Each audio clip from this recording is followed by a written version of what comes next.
다 함께 기도하심으로 10월 7일 화요일 매일 예배 시작하겠습니다. 하나님 아버지 감사합니다. 오늘도 하나님의 은혜 없이는 단 하루를 살아갈 수 없는 연약한 존재임을 하나님 먼저 고백하며 오늘도 우리에게 호흡을 주시고 오늘도 우리가 예배를 세울 수 있도록 우리의 믿음을 주님께서 인도하여 주시니 감사합니다. 하나님 이 시간 성령 하나님께서 예배하는 우리 각 사람의 마음 가운데 우리 성도님들의 마음 가운데 하나님께서 함께 하셔서 우리가 찬양하며 기도할 때 하나님께서 이 예배를 받아주시옵소서. 하나님 말씀을 들을 때 우리의 삶의 방향이 새로워지게 하시고 예배를 마친 후에 정말 우리의 가정과 일터에서 주님을 높이는 삶을 살아갈 수 있도록 하나님 함께 하여 주시옵소서. 이 예배가 형식적인 예배가 되지 않게 하시고 오늘 하루 이끌어갈 수 있는 힘이 되게 하시고 우리의 믿음이 더욱더 굳건히 세워지는 귀한 예배가 되게 허락하여 주시옵소서. 감사하며 예수님의 이름으로 기도하옵나이다. 아멘.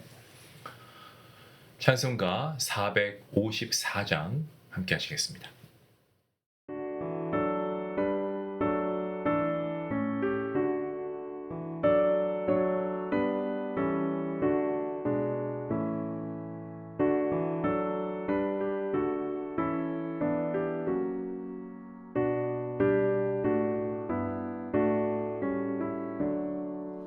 주와 같이 되기를 내가 항상 원하니 온유하고 겸손한 주의 마음 주소서. 세상에서 우리가 나 그대로 있을 때 주의 형상 닮아서 살아가게 하소서. 비록 작은 새라도 돌보시는 나의 주 나와 함께 계시어 나를 지켜주소서. 마음이 깨끗하기를 내가 항상 원하니 악한 마음을 버리고 살아가게 하소서.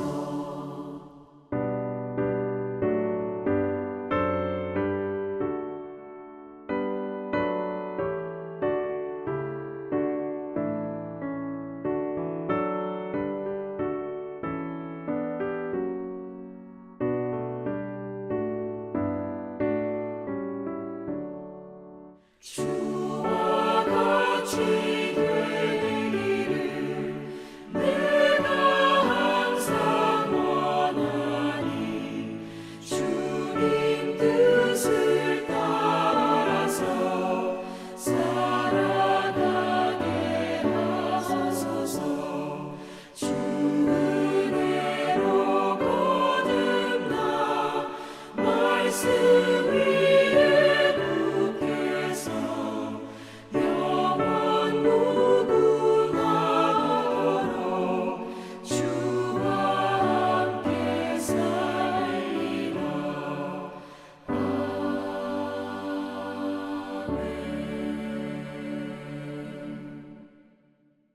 오늘 함께 볼 말씀입니다. 로마서 14장이고요. 어제 이어서 계속해서 말씀을 보도록 하겠습니다. 13절부터 23절까지의 말씀 되겠습니다. 우리 같이 한 목소리로 함께 말씀을 읽도록 하겠습니다. 그런즉 우리가 다시는 서로 비판하지 말고 도리어 부딪힐 것이나 거칠 것을 형제 앞에 두지 아니하도록 주의하라. 내가 주 예수 안에서 알고 확신하노니 무엇이든지 스스로 속된 것이 없으되 다만 속되게 여기는 그 사람에게는 속되니라. 만일 음식으로 말미암아 내 형제가 근심하게 되면 이는 내가 사랑으로 행하지 아니함이라. 그리스도께서 대신하여 죽으신 형제를 내 음식으로 망하게 하지 말라. 그러므로 너희의 선한 것이 비방을 받지 않게 하라. 하나님의 나라는 먹는 것과 마시는 것이 아니요 오직 성령 안에 있는 의와 평강과 희락이라. 이로써 그리스도를 섬기는 자는 하나님을 기쁘시게 하며 사람에게도 칭찬을 받느니라.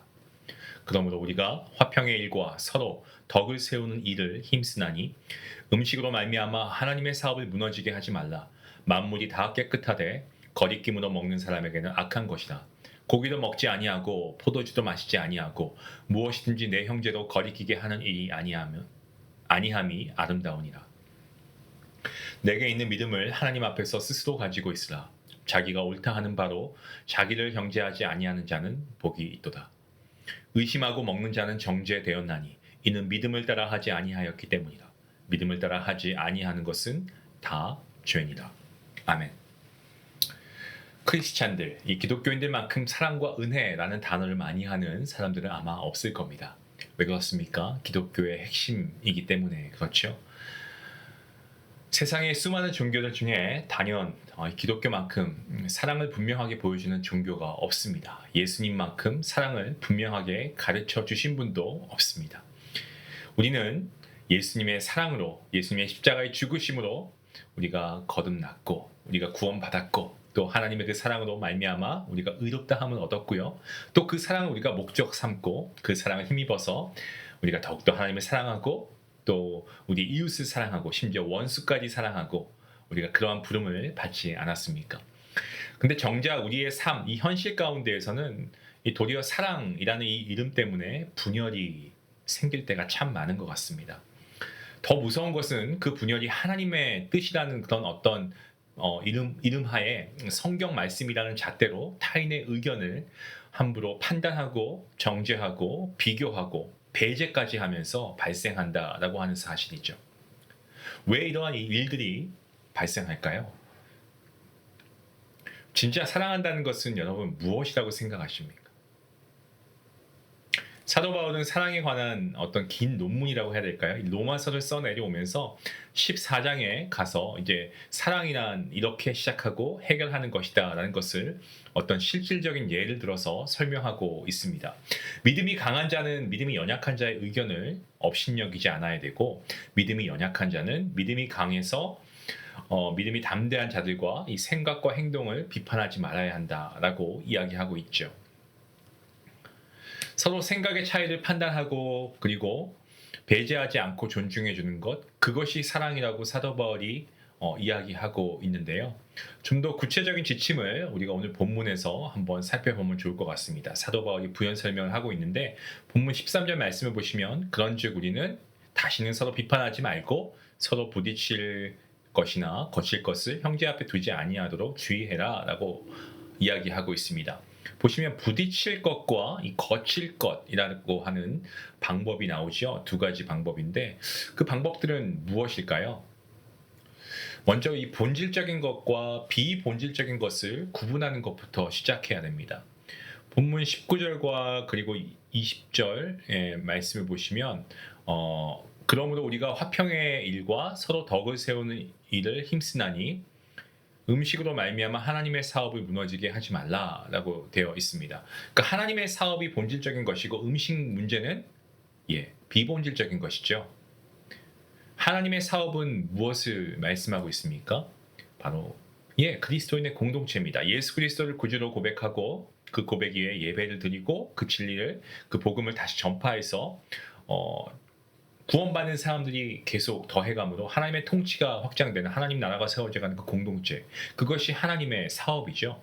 이 구원에 관한 진리와 본질을 지키기 위해서라면 우리 성도는 결단코 그 어떤 것과도 타협해서는 안 될 것입니다.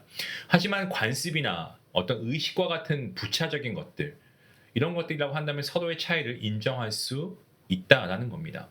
예를 들면 기독교인들이 어디 거룩하지 못하게 춤을 추는가, 아니면 술을 마셔도 되는가, 세례가 옳은가, 침례가 옳은가 등등 16세기 종교 개혁자들은 이와 같은 것들을 일컬어서 아디아포라라고 했는데 뭐냐면 대수롭지 않은 것들이라고 불렀습니다.